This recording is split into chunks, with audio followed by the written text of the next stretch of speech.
नमस्कार. मी वैद्य प्रशांत सोनवणे.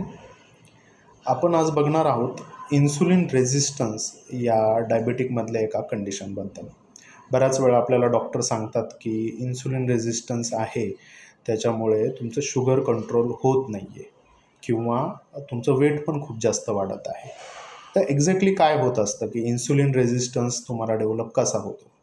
सगळ्यात पहिलं तर इन्सुलिन रेझिस्टन्स हा एक मेटाबॉलिझम प्रकार आहे. तुमचं पचन संस्था जी आहे ती व्यवस्थित जेव्हा खूप काही काळ काम करणार नाही आहे, तुम्हाला सततचं अपचन असेल, कॉन्स्टिपेशन असेल किंवा हायपर ॲसिडिटी असेल आणि तुमच्या खाण्यामध्ये हाय कॅलरी डाएट जो खूप जास्त जर का असेल, जसं आपण त्याच्यामध्ये शुगर कंटेंट असणारही बघतो किंवा मग फास्ट फूड कंटेंट असणारं, हे जर तुम्ही सतत कन्झ्युम करत राहिले तर तुमच्या शरीरामध्ये, रक्तामध्ये ग्लुकोज लेवल ही खूप जास्त ऑल द टाईम मेंटेन राहत असते आणि त्याला मेंटेन करण्यासाठी इन्सुलिन पण कंटिन्यू पॅनक्रियास सिक्रेट करत राहतं.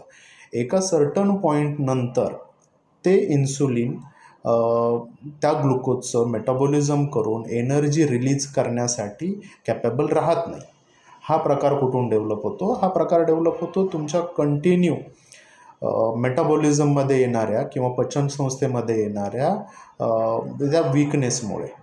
मग काय करावं लागणार? जर का अशा पद्धतीने इन्सुलिनलाच शरीर रिकग्नाइज नाही करत आहे किंवा त्याच्या लेवलला मान्य करत नाही आहे आणि एनर्जी रिलीज करत नाही आहे, मग तुम्ही अति खात राहणार आणि तुमचं वेट पण पुट ऑन होणार आणि तुम्हाला प्री डायबेटिक किंवा डायबेटिक कंडिशनमध्ये तुम्ही लँड होऊन जातात. मग या कंडिशनमध्ये सगळ्यात पहिलं तर आपल्याला आपलं पचन सुधारणं आहे. विदाऊट पचन सुधारता तुम्ही फक्तच डाएट जर का बदलला तर तो तेवढा इफेक्टिव्ह ठरणार नाही. बऱ्याच वेळा खूप सारे कन्सल्टंट, खूप सारे डायटिशियन तुम्हाला सांगतात की आहार बदला, आहार बदला. आहार बदलल्याने नक्की त्याच्यामध्ये काम होणारच आहे, पण तो किती वेळानंतर त्याचा इम्पॅक्ट होईल हे आपण आत्ता सांगू नाही शकत.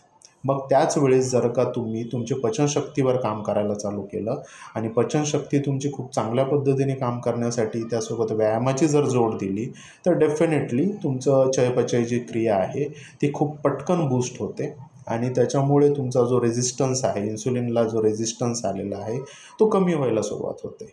आणि मग अजून एखादी एक होम रेमेडीसुद्धा अशी आहे की जी एक्झॅक्टली तुमच्या इन्सुलिन रेझिस्टन्सवर काम करते आणि ती आपल्या भारतीयांच्या प्रत्येकाच्या घरामध्ये सापडते. तिचं नाव आहे तुळस.